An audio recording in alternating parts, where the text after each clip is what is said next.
Yesterday I spoke about addressing your imbalances in order to get rid of the pain. So you gotta find the weakness, the weak link in the kinetic chain in order to restore balance, and that will result in pain-free movement. This is true, but it's easier said than done to address the weakness because it's not always as easy as reciprocal inhibition, which means that if one muscle is tight and compensating, the opposing muscle group or antagonist must be weak and therefore could be tight as well, um, and therefore hurts. But it's not always the antagonist, you know. Sometimes it's also the synergist. So, for example, I'm treating my neck extensors and rotators because all those muscles in the back of my neck, like splenius, suboccipitals, are pretty tight. They're mainly the neck extensors. So, according to the reciprocal inhibition theory, you would think that, okay, I will just work on my neck flexors and I will be able to restore the balance. Now, this is only partly true because there's also something called the deep cervical flexors and extensors. So, I already knew about the deep cervical flexors and how to activate them before I do neck flexion so that the superficial layers don't take over. So you really need to teach your body to make all these different muscles work in concert with each other, you know? There needs to be a balanced tension between a lot of different muscles that work in concert for one single movement, you know. So recently I read something about deep cervical extensors as well. And even though I am targeting those a little bit isometrically because I push my head in the bench before I tuck my chin and then flex my neck. So when I push my head in the bench, I'm actually trying to activate those deep cervical extensors. But I need to be training them also in different planes of movement and regain that motor control, so that also when I extend my neck or even when I flex my neck, that there's not too much antagonist compensation from the superficial layers, because the deep cervical flexors and extensors are working in concert to keep the head balanced onto your neck, if that makes sense. So I already activated the deep cervical flexors, now I'm gonna activate the deep cervical extensors and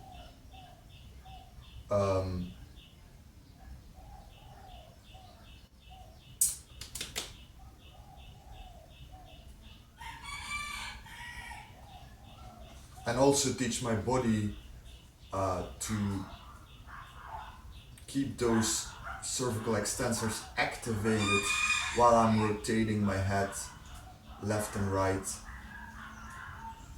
in a quadruped position like this.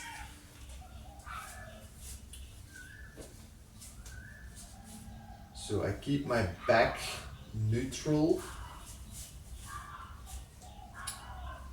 I really push out. Make sure my Lower back is not also not hyper extended or flexed, just in neutral position. And then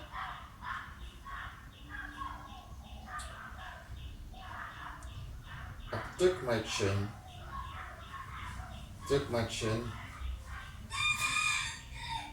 push a little more out. It's a very small movement before I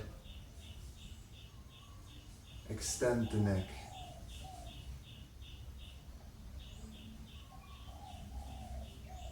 Do that a few times. We're regaining motor control here. This is not supposed to be a hard exercise, just nodding.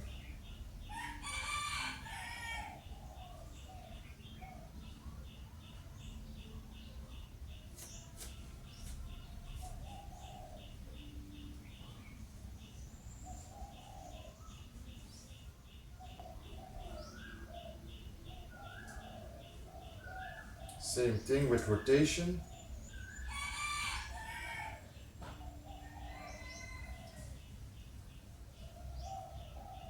So, spine in neutral, hands under your shoulders, tuck your chin,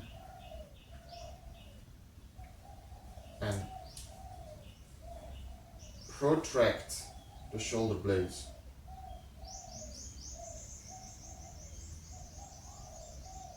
Before rotating as far as I can.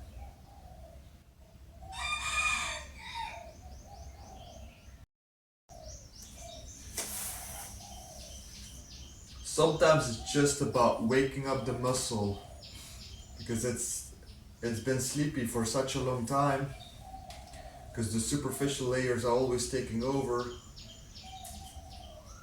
All it needs is a little spark. It's actually training the central nervous system to activate the right muscles. Not necessarily making that muscle bigger or stronger, just making sure it works like it should be. Now I'm just gonna do the lower part of the neck extensors. So same position, assume the same position, chin tuck, protract it.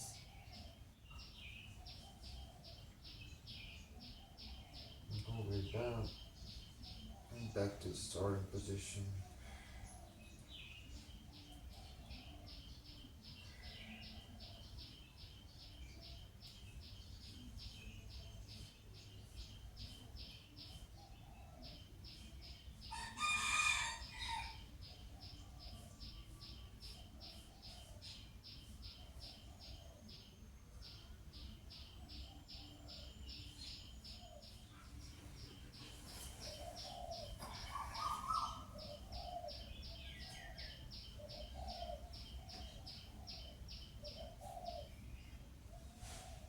Making sure to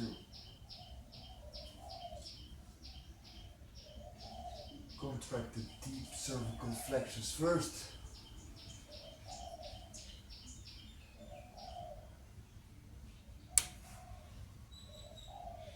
Chin tuck first.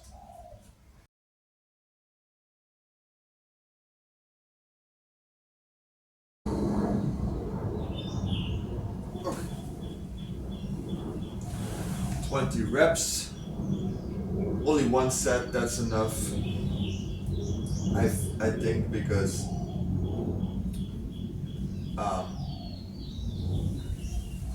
I decided to do my assistance day more often, more frequently. So that would be tomorrow back, shoulders, the day after tomorrow legs, and then assistance again. And then chest, arms, and then assistance again. And that's the whole cycle.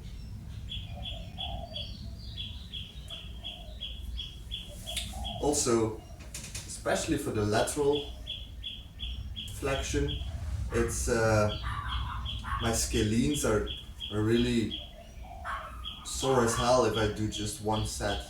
So I don't see the need to do 2 sets really. It's overkill.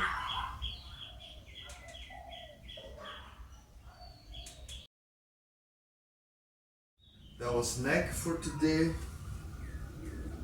So we continue with the medicine ball wood chop, or reverse wood chop rather. 30 to 50 reps. Go!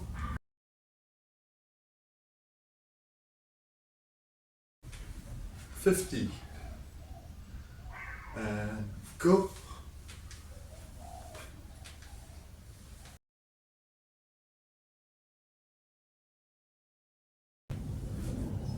Alright.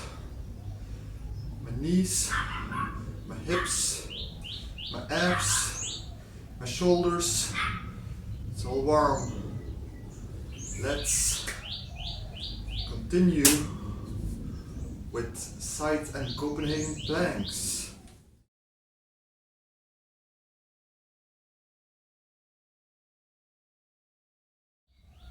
Is the left side weaker? In theory, it should be.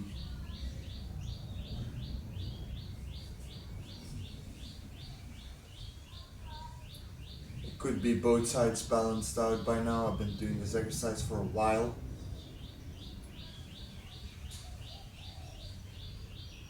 But I must say I had a very hard time figuring out which side is the weakest one, because sometimes it feels like my left side is weaker than my right side.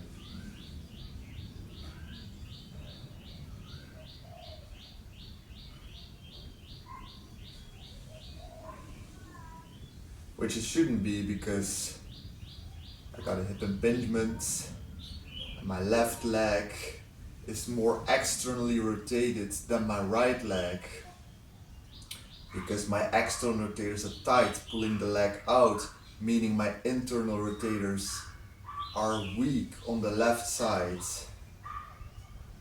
Now the internal rotators are basically the same muscles as the abductors, abductors. So glute medius, TFL, those are abductors and internal rotators. They do the same thing. So the adductors is the opposing muscle group, should be weak on the right side. Abductors or internal rotators are weak on the left side. The abductors. That's why I do side planks now. First for the left side.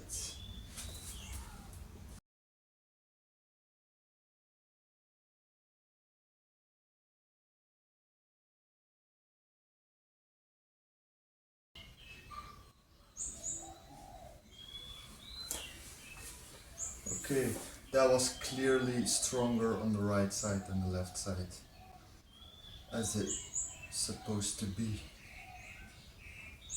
Or no, it's not supposed to be, but this makes sense.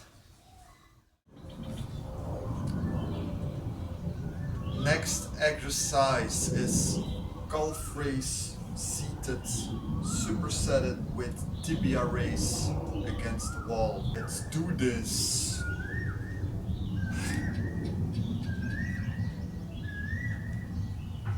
Feeder sets, as Rich Piano would call those, for 30 to 50 reps. 2 sets.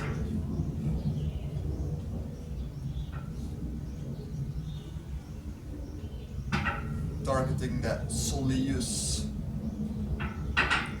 which is also responsible for knee stability. That's the reason why I do this exercise. Not because I like it.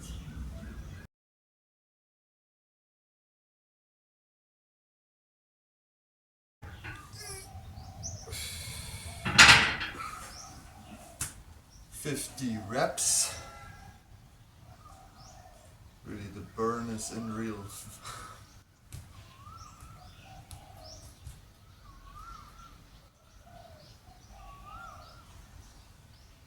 Last 10 to 15 reps or so. Starts burning. Ooh. Yeah, tibia raise now. Tibia raise. All you gotta do is find a wall, lean against it, and raise your feet up.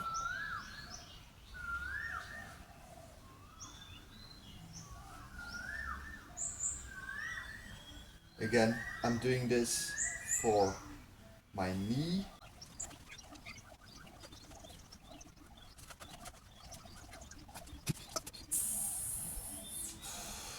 Wow.